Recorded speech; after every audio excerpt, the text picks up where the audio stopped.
Assalamualaikum warahmatullahi wabarakatuh. Alhamdulillahirrabbilalamin. Pertama-tama marilah kita panjatkan puji syukur kehadirat Allah Subhanahu wa Ta'ala yang mana telah memberikan kita nikmat sehingga pada hari ini kita dapat berkumpul untuk melaksanakan pembelajaran walaupun secara online dalam keadaan sehat walafiat. Sholawat serta salam tak lupa tetap kita curahkan kepada junjungan kita Nabi besar Muhammad SAW yang mana telah menuntun kita dari jalan yang gelap menuju jalan terang benderang, yakni ajaran ad-dinul Islam. Yang kami hormati Ibu Majidah Ramadan SSI MSI selaku dosen pengampu mata kuliah kimia dasar, dan tak lupa teman-teman yang kami cintai. Langsung saja kami dari kelompok 4 yang beranggotakan Indah Dwi Handayani, Rani Yulia Ulfa, Dewi Aurina Sukirno Putri, Eva Adarorul Muntasiroh, Hafifatul Fikriyah, dan Tiara yang akan menjelaskan tentang aplikasi reaksi redoks. Berikut penjelasan dari kami. Aplikasi reaksi redoks dalam kehidupan sehari-hari. Yang pertama yaitu zat pemutih. Zat pemutih adalah senyawa yang dapat digunakan untuk menghilangkan warna benda seperti pada tekstil, rambut, dan kertas. Penghilangan warna terjadi melalui reaksi oksidasi. Oksidator yang biasa digunakan adalah natrium hipoklorit atau NaOCl dan hidrogen peroksida atau H2O2. Warna benda ditimbulkan oleh elektron yang diaktifasi oleh sinar tampak. Hilangnya warna benda disebabkan oksidator mampu menghilangkan elektron tersebut. Elektron yang dilepaskan kemudian diikat oleh oksidator. Yang kedua, fotosintesis. Fotosintesis adalah proses reaksi oksidasi reduksi biologi yang terjadi secara alami. Fotosintesis merupakan proses yang kompleks dan melibatkan tumbuhan hijau, alga hijau, atau bakteri tertentu. Organisme ini mampu menggunakan energi dalam cahaya matahari atau cahaya ultraviolet melalui reaksi redoks dan menghasilkan oksigen dan gula. Yang ketiga, baterai nikel kadmium. Baterai nikel kadmium merupakan jenis baterai yang dapat diisi ulang seperti aki, baterai HP, dan lain-lain. Anoda yang digunakan adalah kadmium. Katodanya adalah nikel dan elektrolitnya adalah KOH. Reaksi yang terjadi ialah anoda Cd plus 2OH- menghasilkan CdOH2 plus 2E. Katodanya NiOOH plus H2O menghasilkan NiOH2 plus OH-. Potensial sel yang dihasilkan sebesar 1,4 volt. Yang keempat yaitu baterai alkali. Baterai alkali hampir sama dengan baterai karbonseng. Anoda dan katodanya sama dengan baterai karbonseng sehingga sebagai anoda dan MnO2 sebagai katoda. Perbedaannya terletak pada jenis elektrolit elektron yang digunakan. Elektrolit pada baterai alkali adalah KOH atau NaOH dan reaksi yang terjadi adalah anoda Zn plus 2OH- menghasilkan ZnO plus H2O2E. Katodanya 2MnO2 plus H2O plus 2E- menghasilkan Mn2O3 plus 2OH-. Potensial sel yang dihasilkan baterai alkali 1,54 volt. Arus dan tegangan pada baterai alkali lebih stabil dibandingkan baterai karbonseng. Nah, yang nomor 5 ialah aki. Jenis baterai yang sering digunakan pada mobil adalah baterai 12 volt timbal asam yang biasa dinamakan aki. Baterai ini memiliki 6 sel 2 volt yang dihubungkan seri. Logam timbal dioksidasi menjadi ion Pb2+ dan melepaskan 2 elektron di anoda. Pb dalam timbal 4 oksida mendapatkan 2 elektron dan membentuk ion Pb2+. Di katoda, ion Pb2+ bercampur dengan ion SO O42- dari asam sulfat membentuk timbal 2 sulfat pada tiap-tiap elektroda. Jadi reaksi yang terjadi ketika baterai timbal asam digunakan menghasilkan timbal sulfat pada kedua elektroda. PbO2+, Pb+, 2H2SO4 menjadi 2PbSO4 plus 2H2O. Reaksi terjadi selama penggunaan baterai timbal asam bersifat spontan dan tidak memerlukan input energi. Reaksi sebaliknya, mengisi ulang baterai tidak spontan karena membutuhkan input listrik dari mobil. Arus masuk ke baterai dan menyediakan energi bagi reaksi di mana timbal sulfat dan air diubah menjadi timbal 4 oksida. Logam timbal dan asam sulfat menjadi 2PbSO4 plus 2H2O menjadi PbO2 plus Pb plus 2H2SO4. Yang nomor 6, pembakaran. Pembakaran merupakan contoh reaksi redoks yang paling umum. Pada pembakaran prepon dalam kurung C3H8- dibagi di udara dalam kurung mengandung O2, atom karbon teroksidasi membentuk CO2 dan atom oksigen tereduksi menjadi H2O. Yang nomor 7, baterai perak oksida. Bentuk baterai ini kecil seperti kancing baju, biasa digunakan untuk baterai arloji, kalkulator, dan alat elektronik lainnya. Anoda yang digunakan adalah seng. Katodanya adalah perak oksida dan elektroidnya adalah KOH. Reaksi yang terjadi ialah anoda sama dengan Zn menjadi Zn2 plus 2E-. Katoda sama dengan Ag2O plus H2O plus 2E menjadi 2Ag plus 2OH-. Potensi sel yang dihasilkan sebesar 1,5 volt.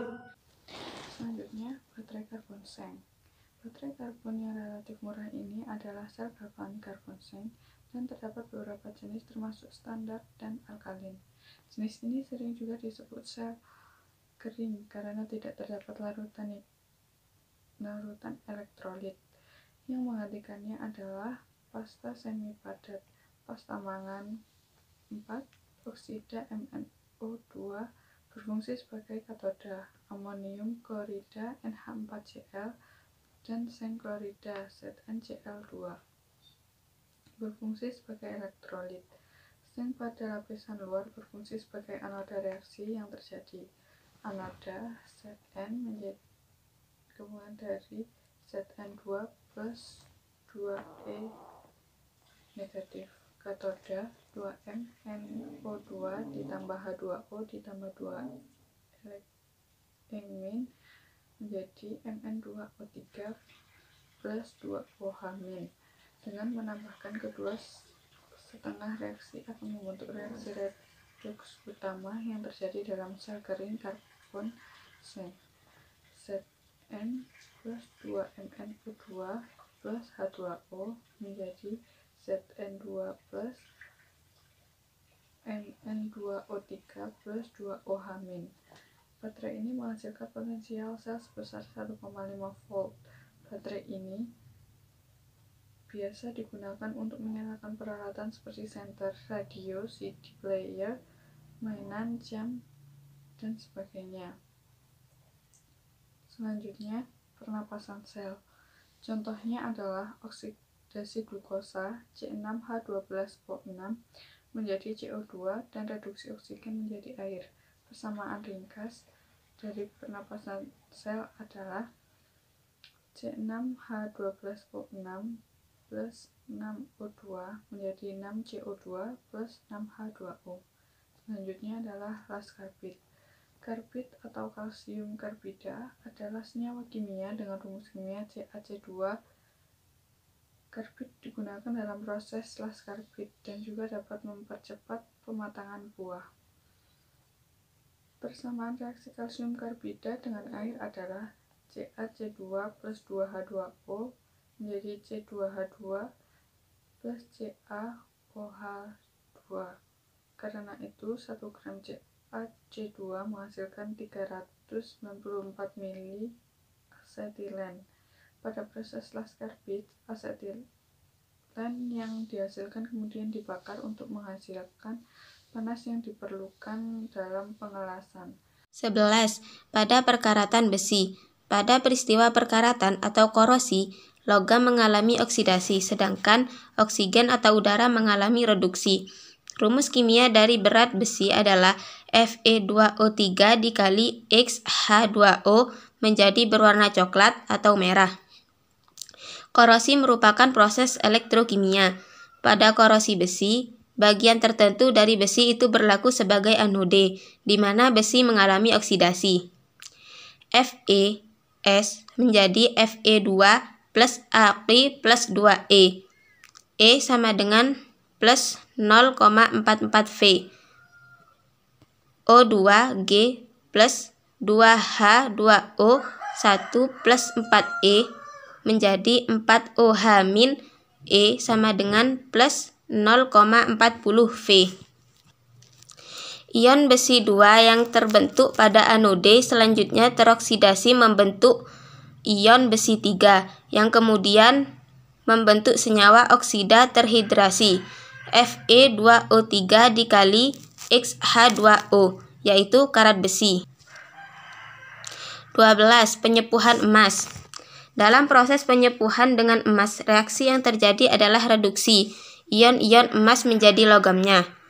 Au plus E- menjadi Au atau Au3 plus 3E- plus Au2.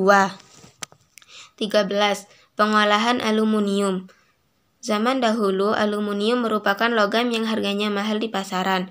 Hal ini dikarenakan jumlahnya yang sedikit dan cara mendapatkannya sulit. Pada tahun 1886, Charles Hall dari Oberlin-Solak menemukan cara yang dapat digunakan untuk mengelektrolisis aluminium oksida dengan menggunakan Al2O3 dengan kriolit Na3AlF3. Penambahan kriolit ke dalam Al2O3 menurunkan temperatur campuran hingga 1000 derajat Celcius, sehingga elektrolisis dapat dilaksanakan.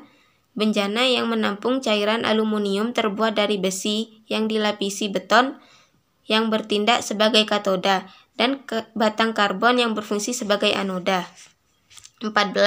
Pengolahan magnesium. Magnesium merupakan logam yang penting karena sangat ringan. Magnesium dijumpai berlimpah dalam air laut. Ion magnesium diendapkan dari air laut sebagai hidroksida. Kemudian MgOH2 diubah menjadi kloridanya dengan cara mereduksinya dengan asam klorida. Setelah airnya menguap, MgCl2 dilelehkan dan dielektrolisis. Magnesium dihasilkan di katoda dan klor di anoda. Ke-15 yaitu the dry-gel baterai, dikenal sebagai istilah cell Leclanche atau batu baterai kering. Pada batu baterai kering, logam seng berfungsi sebagai anoda. Katodanya berupa batang grafit yang berada di tengah sel. Terdapat satu lapis mangan dioksida dan karbon hitam mengelilingi batang grafit dan pasta kental yang terbuat dari amonium klorida dan seng 2 klorida yang berfungsi sebagai elektrolit. Potensial yang dihasilkan sekitar 1,5 volt. Reaksi selnya adalah sebagai berikut. Katoda plus yaitu 2NH4 plus aqueous ditambah 2MnO2s ditambah 2E- menghasilkan Mn2O3s ditambah 2NH3 aqueous dan H2O liquid. Anoda main yaitu ZNS menghasilkan Zn2 plus aqueous ditambah 2E-. Reaksi selnya yaitu 2NH4 plus aqueous ditambah 2MnO2s ditambah ZNS menghasilkan Mn2O3s ditambah 2NH3 aqueous ditambah H2O liquid ditambah Zn2 plus aqueous. Pada batu baterai kering alkalin, baterai alkalin, amonium klorida yang bersifat asam pada sel kering diganti kalium hidroksida yang bersifat basa atau alkalin. Dengan bahan kimia ini, korosi pada bungkus logam seng dapat dikurangi. Contoh berikutnya yaitu redoks dalam fotografi. Film fotografi dibuat dari plastik yang dilapisi gelatin yang mengandung miliaran butiran AgBr yang peka terhadap cahaya. Ketika cahaya mengenai butiran-butiran AgBr, terjadilah reaksi redoks sehingga ion Ag+ tereduksi menjadi logamnya dan ion Br- menjadi gas bromin. Reaksi redoks dalam kehidupan sehari-hari berikutnya yaitu the mercury baterai. Sering digunakan pada dunia kedokteran dan industri elektronik. Sel merkuri mempunyai struktur menyerupai sel kering. Dalam baterai ini, anodanya adalah logam seng atau membentuk amalgama dengan merkuri. Sementara katodanya adalah baja atau stainless steel cylinder. Elektrolit yang digunakan dalam baterai ini adalah merkuri 2 oksida atau HgO. Potensial yang dihasilkan sebesar 1,35 volt. Reaksi selnya yaitu katoda plus HgO solid ditambah H2O liquid ditambah 2E- menghasilkan Hg liquid ditambah 2OH- aqueous. Sedangkan anoda minnya yaitu ZnHg ditambah 2OH- aqueous menghasilkan ZnO solid ditambah H2O liquid dan 2E-. Reaksi selnya yaitu ZnHg ditambah HgO solid menghasilkan ZnO solid ditambah Hg liquid. Yang ke-18, the lead storage battery atau baterai penyimpanan timbal dikenal dengan sebutan baterai mobil atau aki. Baterai penyimpanan plumbum atau timbal terdiri dari 6 sel yang terhubung secara seri. Anoda pada setiap sel pada plumbum Pb, sedangkan katodanya adalah plumbum dioksida PbO2. Elektroda dicelupkan ke dalam larutan asam sulfat H2SO4. Reaksi selnya pada saat pemakaian aki adalah: pertama, katoda plus, yaitu PbO2 plus 4H plus aqueous plus SO4 2- aqueous plus 2 elektron, menghasilkan PbSO4 plus 2H2O.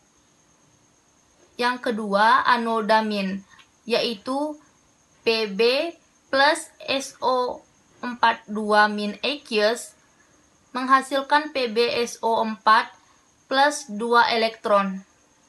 Dan reaksi sel yaitu PbO2 plus Pb plus 4H plus aqueous plus 2H plus 2SO4 2- aqueous menghasilkan 2 PbSO4 plus 2H2O.